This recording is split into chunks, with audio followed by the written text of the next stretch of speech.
გართმეული ქონება კი ბრუნდება კომპანია ბურთს ჩამორთმეულ შენობასა და დანარჩენ ქონებას უკან დაუბრუნებენ. გადაწყვეტილება ცოტა ხნის წინ აღსრულების ეროვნულმა ბიურომ მიიღო.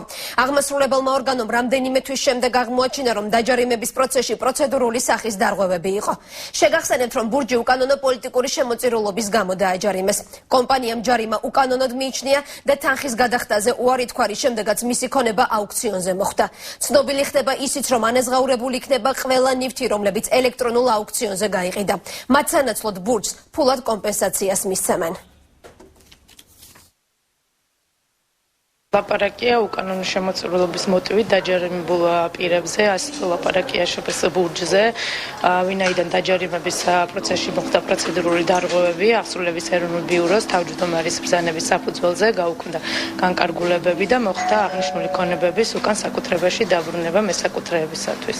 იმ ქონების, რომელიც აუქციონზე გაიყიდა, მოხდება ფულადის სახით კომპენსაციით ანაზღაურება.